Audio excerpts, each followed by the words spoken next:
Hey TV fans, Bored now, back with you. On this video I'm going to be talking about Star Trek Picard Season 3, Episode 6. The episode is called The Bounty. Full spoilers from the start of this review. And I'd say this is a solid episode. It's probably one of the better episodes of the season in my opinion. It's also a weird mixed sort of episode because the irony of it for me is that it works quite well because it has a standard Star Trek, as in classic Star Trek style format to it. Like, it's very focused. It has a lot of the core themes of Star Trek. You have a lot of internal debates, a lot of discussions, like should we do this? And arguing the merits of things, which is very classic Trek. Also, we have that adventure type thing, the trio of Worf, Raffi and Riker going to this one location to try and achieve something. So a lot of that I do applaud, and it's a very solid watchable episode because of it. Some good character beats as well. But also, this is the episode of the season where they do go full-blown nostalgia, and I don't think all of that is a good thing. I think they do overkill it with nostalgia, and some of it comes off as a bit too cheesy for me, and it takes me out of the drama. So because of that, it's a strange mixed bag of an episode, I should say. But it's just funny. Then in a way, I'm enjoying it a lot because of how much of a Star Trek style premise and episode it is. But then on the other hand, it leans so much into nostalgia for Next Generation in particular. Then it does spoil it a little bit for me. So in this episode, we see the return of the villain, and we get a monologue in at the start, and the monologue consists of, I'm going to scave the whole universe to try and track down Picard and that kind of stuff. I think she's only really in the beginning because it's to highlight that she's going to reappear at the end, and there's an important thing with her there, but you didn't really need this opening, although I do enjoy it. I enjoy Amanda Plummer hamming it up, and I think she has been a very watchable villain. I just wish we'd got a bit more with her, but I'm guessing that scene's there at the start because she's going to then reappear later, but the scene itself didn't really serve that much. But so this is the episode where pretty much they all get back together because Worf and Raffi beam on board.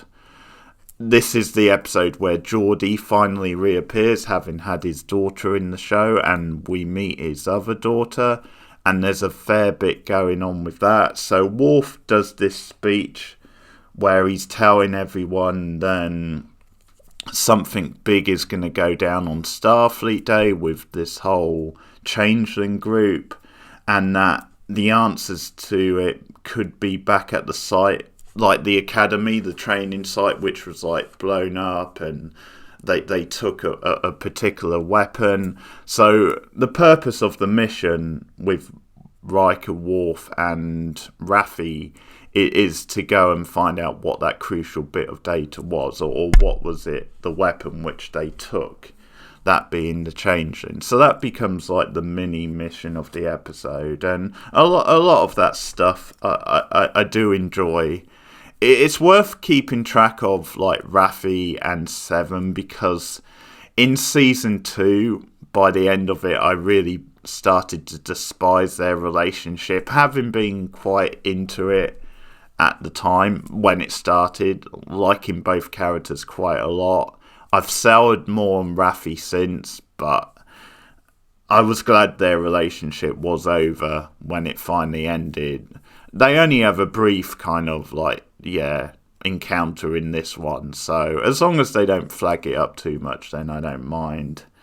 But I'll talk about the Worf, Raffi, Riker stuff, because that is some of the best stuff in the episode. I really love Riker's reactions to Worf and how different he is from the Worf he knew. Like, just his dry, deadpan sarcasm at Worf's kind of like, is more like hippy-dippy like way of life now. It's just hilarious. So when they first beam onto this thing, Worf has this line about I'm a pacifist, not a fighter or not a warrior. And as they're beaming on, like, Riker's just like, oh, we're dead. And then there's this other, like, when they're on this thing, and Worf has this very airy-fairy, like, friendly energy term. And it's something to do with the hologram and the threat to them, and it's like, no, we'll just be like friendly energy. And the eye roll from Riker is one of the best eye rolls I've ever seen in a long time, and it's just so funny, them like playing off each other. And it's nice because, as I said, I've not been so high on Raffi, but she fits quite nicely in the middle of this. And a lot of the energy, a lot of the humour is coming from Worf and Riker. You've just got a nice little trio, like, beaming down onto this thing. Also, there's just something very funny about Worf. Even though he's going on the missions with them, and even though he's a very capable warrior, there's just something funny about him trying to resist that, trying to, like, mend his ways and not be the old Worf. That's very funny. Now, it's at this part of the episode where it goes very nostalgic, because you get, first of all, like a hologram. I think it's a crow, and they suspect that could be something to do with, well, Moriarty, but also something to do with, yes, someone from the past is creating this. And we get the cameo from Moriarty, which is fine. It doesn't really consist of much, which could be a complaint, but it's just this thing of Riker has to figure out like a musical riddle to get them through the gate type thing. But you get, for the fans, Moriarty popping up, being all quite villainous for a couple of minutes. But then it's at that point where it goes full-blown nostalgia, because on the other side of the door, Riker's there, and Riker, who... It's a bit of a gag in the episode. Well, didn't he die twice? Interface of Riker, where the changelings have like kept, or Starfleet in particular, have kept him alive from the DNA of the original data to what they're looking for. What weapon was stolen is on this version of data. And they're trying to keep him online. They're trying to get the answer out of him. He malfunctions. There's a whole thing where things are like exploding, beam on board back to the ship and take it with them to try and get the answers later. But they get caught up in crossfires, like some officials, some guards come, and Riker ends up getting kidnapped or stakes, and there's just something where they've got to try and get Riker back. So that could lead to some engaging drama. But yeah, Riker is left behind. They take Data back. So to finish the Riker stuff, because one of the twists near the end of the episode, it's no surprise really. It's revealed that Amanda Plummer's character is a changeling, and that's something which was hinted a couple of episodes ago. So that's no real surprise. And to be honest, the reveal leaves me a bit cold. So she appears because Riker's being questioned about what exactly they were doing there, and it's revealed they're a shapeshifter, and it turns out to be the Amanda Plummer character, and so no big deal. But the very end, you really think I'm going to portray my friends of all these years, and then Troy pops up on the screen, so I'm not sure if it's meant to be like a hologram of her, or if it's the real Troy speaking to her, or speaking to him, I should say. But I'm guessing that's just going to be their way of saying, if you don't speak, we'll go after Troy. Maybe they already have Troy, that could be the reveal, I'm not quite sure. It's possible they're doing a whole changeling type trick on him, where they might make it look like Troy's in trouble to try and get answers out of him. So that's how the episodes end. But it did go too heavy with nostalgia, but I did enjoy a lot of the Riker Worf stuff in particular. So the other big plot is that Geordi beams on board, and you get a lot of nostalgia again. He hugs Picard, they're sort of reunited. It's also nice to see his other daughter, because Sydney has been a regular on the crew anyway, but you see his other daughter, who's quite different, and it's nice to see a little bit of a family vibe. And Geordi is very reluctant. He's very critical of Picard. They basically want him to help them, like, fix the ship's engine, like, do his old sort of job. And I do like a lot of the scenes with him and Picard. I think they drag on a bit. They sort of milk it a bit too much. But I do like some of the conversations. Now, it's sort of funny because Geordi's objecting because he's saying, I would like to help you, but it's more important to keep my daughter alive. He's very much against, like, her going on this mission and risking her life. And it's this funny thing where it seems quite old-fashioned, because at one point between him and Picard that they agree that she's staying behind, which is a bit patronising, a bit maybe sexy. It just feels a bit old-fashioned. It's like, yeah, we can't let a young girl get put in danger.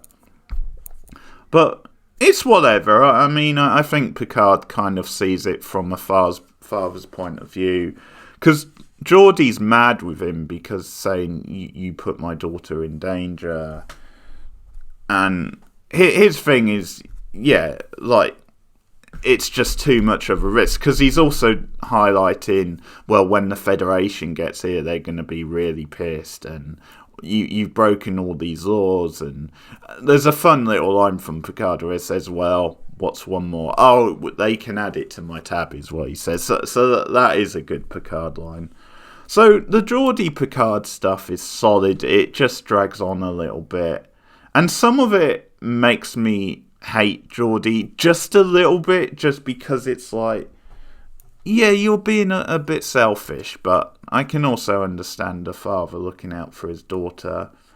But in the end, he's talked around by his daughter, Sydney, because she has this thing about, I've always wanted to be this. It's you who was the engineer, not me. And then, because she mentions about, I'm part of this crew, and he says, is that more important than your family or Azim? And she says, well, yeah, you taught me that. And some of this stuff is better than other, but in the end, Geordi comes around and he helps mend the engine, or he's working on it. He has a really good line to Jack, actually, because there's some flirtation with Jack and Sydney.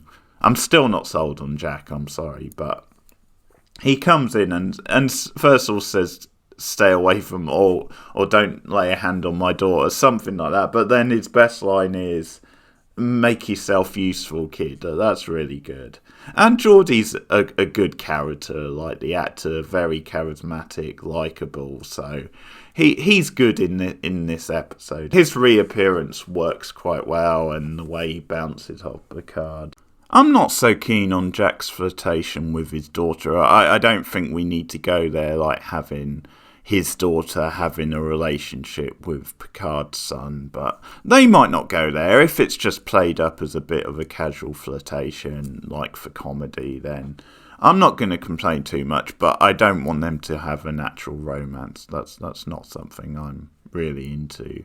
So the big reveal on the Picard side is they get the version of Data back and they start asking him questions. It's at a moment where they think he's going to tell them, and then he starts malfunctioning. They're struggling to keep him online. It's all very sci-fi and futuristic, and eventually he reveals. There's actually a cool visual moment where the light beams through his eyes onto like a wall, and it's like screens the evidence of what happened, what was taken, and the reveal, which again has potential to be great and the potential to be, like, once again, a bit overkill. And it's Picard, it's a version of Picard. I'm assuming maybe, I don't know, because technically he's a robot now. I don't know if it's like the human version of Picard or the robot. So I think there's potential in that storyline depending on how they handle it. So that's the episode. I think it's solid. I've not been as high on this season so far as many people. So for me, this one might rank as one of the better episodes. I don't know. So that's episode 6 anyway of Picard. That's of season 3, that's The Bounty. Let me know your thoughts in the comments below. Like and subscribe. Speaking of nostalgic things, me and Rachel McDonald, we're currently reviewing Buffy. We're doing season-long reviews of that, and this coming weekend we will be recording the review for season 4, where we sit down and have a nice meaty discussion about the season as a whole. So look out for that if you're a Buffy fan. Also, more newer TVs. I'm covering Yellow Jackets at the moment, so season 2 of that just started. And I'm also going to be covering the 4th and final season of Succession. So look out for those reviews on the channel.